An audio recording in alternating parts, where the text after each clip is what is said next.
আসসালামু আলাইকুম, this is Ranja traveller. আপনারা দেখছেন আমার নতুন আরেকটা ভিডিও। এখন এই মুহূর্তে আমি আছি মিনি বান্দরবনের রাস্তায়।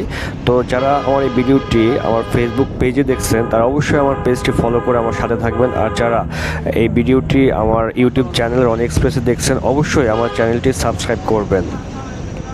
ভিউয়ার্স, শুরুতে আমি বলেছি যে আমি আছি মিনি বান্দরবনের রাস্তায়। আসলে কক্সবাজার আসলে সমুদ্রের সাথে সাথে পাহাড়ের ফিলটাও পাওয়া যায়, সেজন্য আপনাকে আসতে হবে এই মিনি বান্দরবন। এটি হচ্ছে টেকনাফ যাওয়ার পথে কক্সবাজার থেকে রজুখালি যে ব্রিজটা আছে সেই ব্রিজে ওঠার আগেই বাম দিকে একটা রাস্তা আছে, সেই রাস্তায় আপনাকে যেতে হবে। যদিও ওখানকার সিএনজি বা চাঁদের গাড়ি সব ড্রাইভাররাই এই জায়গাটা চিনে, সো গাড়ি ভাড়া করার সময় আপনারা এটা বলে নেবেন যে আমরা মিনি বান্দরবনও যাব। সো ভিউয়ার্স, আমরা এই যে পাটোয়ার টেক আর হচ্ছে ইনানি বিচ এই স্পটগুলো দেখার পরে আমরা এই মিনি বান্দরবন মানে ঢুকতেছি।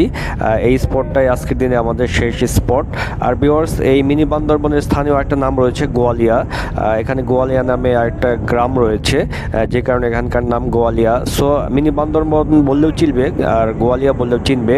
তো ভিউয়ার্স, এখানে আমি আরও একবার এসেছিলাম। এই যে দুইটা পাহাড়ের মাঝখান দিয়ে এই রাস্তাটা সত্যি মানে মনোমুগ্ধকর। এই রাস্তাটা বিশেষ করে এইটুকু রাস্তা বিশেষ করে খুবই ভালো লাগে। আর দুই পাশে যে পাহাড়গুলো রয়েছে এই পাহাড়ের উপরে ওঠা যায়, তবে বেশ কিছুটা কষ্টকর, মানে আপনাদেরকে কষ্ট করতে হবে। এই যে এই রাস্তা দিয়ে উপরে উঠতে হবে।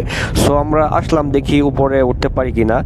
তবে ইচ্ছা আছে যে আমরা উপরে উঠবো, কারণ উপরের ভিউটা আরও বেশি সুন্দর। সো রেজুখালি ব্রিজ আসার পথে রেজুখালি ব্রিজ পার হয়ে ডান দিকে ঢুকতে হবে।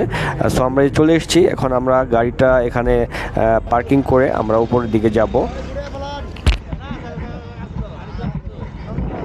সো ভিউয়ার্স, এখন এই যে আপনারা উপর থেকে এই গোয়ালিয়া বা মিনি বান্দরবনের যে দৃশ্যটা, যে ভিউটা, সেটা আপনারা দেখছেন।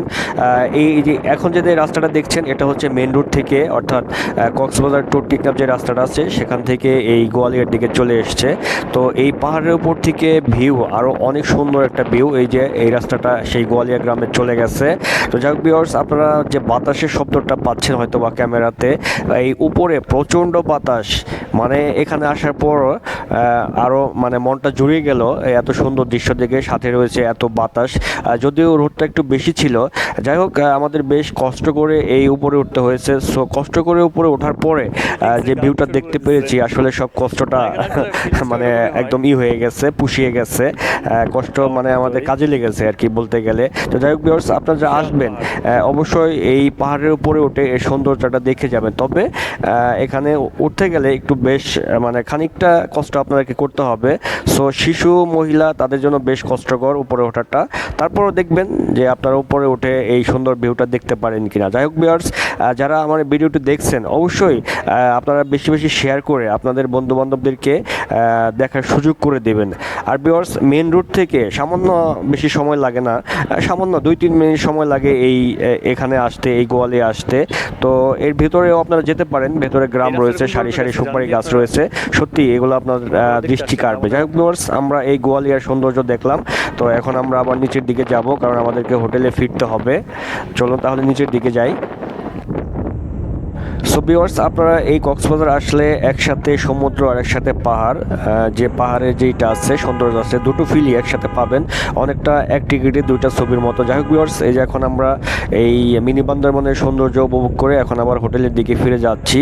তো এখানে বেশ খানিকটা সময় আমরা উপভোগ করলাম এবং ফটো সেশন করলাম। তো আপনারাও আসলে বুঝতে পারবেন যে চমৎকার জায়গা, ফটো সেশন করার মতো সুন্দর একটা জায়গা।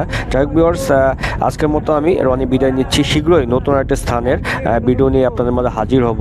তার আগে আরেকটা রিকোয়েস্ট করব, প্লিজ অবশ্যই আমার পেজটি ফলো করে আমার সাথে থাকবেন এবং আমার ইউটিউব চ্যানেলটি সাবস্ক্রাইব করে আমার সাথে থাকবেন।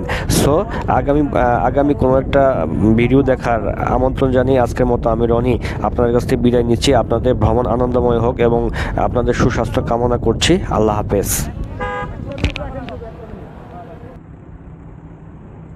একটা গ্রুপ ছবি তুলবো।